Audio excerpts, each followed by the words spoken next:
I talk about diamonds because all of you, Martin and everyone here, is here to, they know diamonds a little better than I do. I think, I feel diamonds, when a guy gives it to a girl, which normally is the case, it's never the other way around. When a guy gives a diamond to a girl, it's a sense of commitment. And the commitment is not in terms of the pricing, the quality, the beauty, the bigness. I think the commitment is that, a couple of pieces of coal came together under immense amount of pressure, temperature, for centuries with difficulties, have stuck together.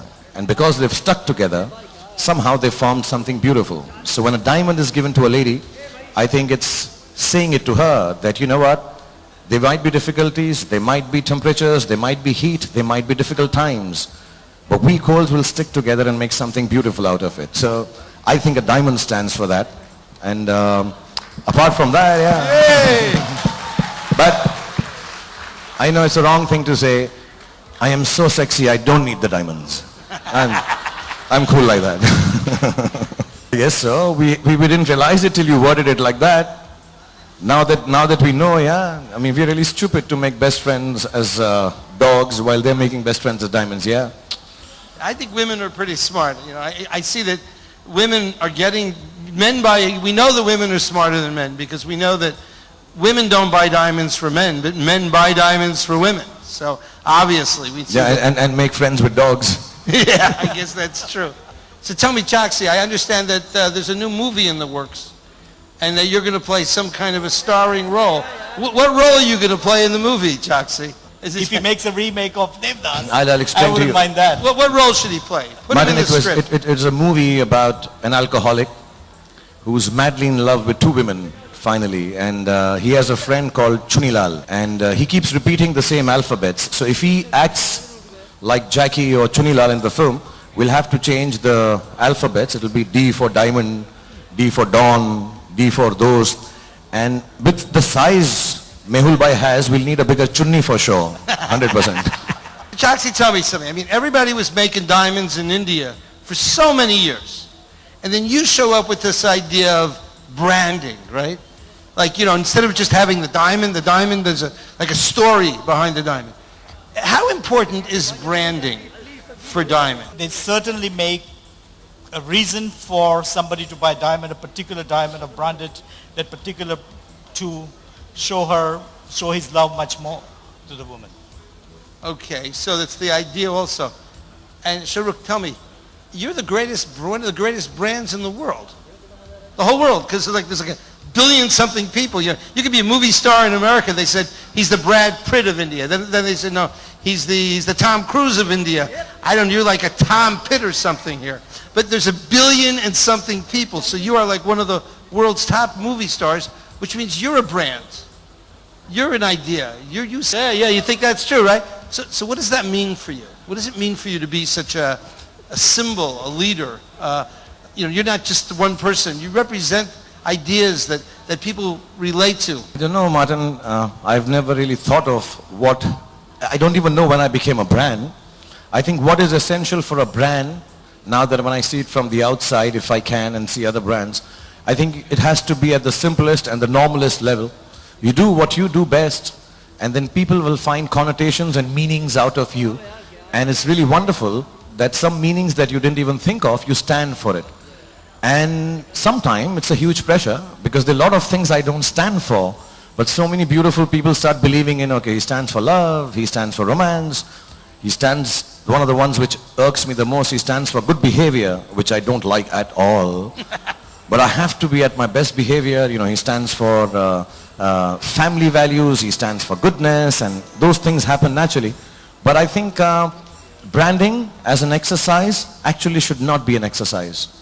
Branding should be a natural flow. If you do it right, keep it simple, keep it straight, I'm sure, if it's simple and nice, you will adopt it, you will be overawed by it, and you will love it. So brand for me is like, for example, in your case is when it's a diamond, somewhere down the line, yourself, Mr. Choksi, all the young, wonderful people here, they brand it and say, okay, this is good quality, this is nice, this has been worked upon, because we know so little about diamonds, normal people. And you say, you know what, at the end of it all, this looks cool. And there are people behind it who are assuring us that it's a good thing to have because it's pure, it's nice, the amount of money you're paying for it is good enough. And finally it just comes down to, are you offering them an emotion which is value for money? If money being the standard to buy an emotion, if it is possible, which it happens in many cases now. So if you can give value for money, for an emotion, whether it's a diamond or an actor or any other product, I think as long as you keep it simple and straight. Wow. I mean, you understand what he just said? What you do best and leave the rest. They are the people who will give you a logo, a sign, a name. They'll call you Badshah Khan, Kohinoor, whatever. Like, you know, it's a beautiful diamond. Whether you call it Kohinoor, you call it whatever, it's a beautiful diamond. And people will brand it, give it everything. But I think just keep it simple and straight. So that would mean, like, if you give a diamond to someone, the beauty there doesn't just the diamond. It's the idea of the gift. The idea of the emotion. I was not only just educated, well aware of how the world has been over the years. I just got to meet him for 5 minutes and he said something to me. And he said, in life we all need symbols, something to hang on to. And a diamond, so the value of a diamond is more than the value of what it is priced at. The fact is that it stands for love, it stands for commitment, it stands for strength, it stands for quality, it stands for beauty. And all those emotions are more important than the price of it. So I'd request you on behalf of the whole world, before you leave from here, just reduce the price of diamonds for this next 1 hour. It's an emotion, Martin, do it for us. Come on, baby. Yeah. Chaksi, look, you understand what we... I'll kill you. A lot of people want to kill Rappaport. But look, I think love is the most common thing. It's just that we bind it down by institution and try to make it rare. It's the most common thing, but the feeling of it for someone, whether it's your child, whether it's your wife, whether it's your girlfriend, whether it's your father, that feeling is rare.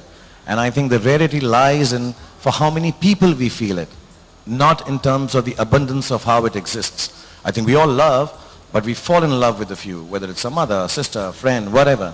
So I think love, it's actually most of the things that nature and God has made, and they're in abundance. The utilization of them, how you use them, like you use diamonds, I think we use love too rarely. If we loved more commonly, I think we wouldn't be having the issues that we have around the world. So I don't think love is like diamond. Love is like diamond uncontrolled by anybody else. You know, it is completely there, it's everywhere, and I think love is the cheapest diamond. this is beautiful. Isn't that nice? It's great. Now they say a diamond is forever. One of your most famous movies was 10 years ago. So tell me, ever and go, I know you're a big family man and all that, but how does one keep the love forever like the diamond is forever? There's a physical side to it which I won't talk about. I think the best way to keep love going is to just trust and let everyone be. And you know, I think it's like, I truly believe the love that is purest, that was created, was between a mother and a son or a daughter. And that love is unconditional. They fight, they get angry, they separate sometimes, but it's unconditional and it's ever-bearing. And I think if I can reach that stage, which hardly happens because all girls are not your mothers, and all girls don't think of you as their son, it has to be about trusting, it has to be about giving, it has to be about letting be, it has to be about accepting. And the one thing I would tell all the youngsters, you know, when they fall in love with a girl, they fall in love with her for certain reasons. That, you know, she's like this, she walks like this, she talks like this. As soon as they make it permanent, they start wanting to change all those reasons. They don't know, you can't wear a skirt like that anymore. And I think that's one thing. If men don't try to change women, love will be more everlasting than it has been. I think the fault lies with men, and that's why we have to keep buying diamonds to make up for it. Bravo, bravo, that's what. They say that when a couple gets married, that the man is sure that the woman will never change, and the woman is sure that she'll change the man. And both of them are wrong. Okay, she's going to change. So Chaksi, you got to tell us something about, you feel so strong. You once said to me, you said that the secret to India is weddings, and Indian jewelry, weddings, cricket, and Bollywood, right? So we have Bollywood here tonight. I guess you don't play much cricket, do you? You're not a cricketer. Could you explain this thing? And it shines. I know people like to hang... Asking for the bills. Not all of them are just It's everything, you know, It's in the blood here. The Bollywood it's nothing but Bollywood, the biggest entertainment in... Idol? I'm a legend. That's scary. I'd hate to be an idol. And this conversation is legendary. So wait, you're catching a ride on his idolhood? Is that how it works? Absolutely. Absolutely. They all use me, girls, women, and Choksibai. And Choxy. Yeah, I mean... Okay, so what you think is going to happen here? You know, here we are in India. Well, the Bollywood industry is growing and growing and growing. If you see the Applies India. I'm married, I own cricket, and I'm Bollywood. I stand for all the things India stands for. See? He owns a cricket team, right? Absolutely. He's the perfect brand ambassador for me. He's a private what?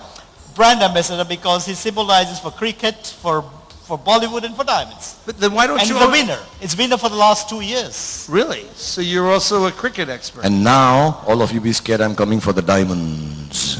Yeah, so why don't you own a jewelry company? You own the cricket. You're like 2/3 there. I know, but too much piercing. I get scared of holes. Otherwise, I would do it.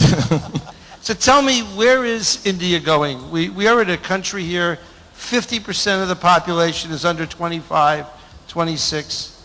Tell me a little bit about what you see for India. What is your dream for India as we go to the future in these next few years? See, Martin, I'd like to say, and I truly believe this. I started off when I was 25. I'm 48 now. And I come from a very low middle class background. I think India is the land of opportunities. It's on the cusp of being perhaps one of the most developed and powerful nations in the world.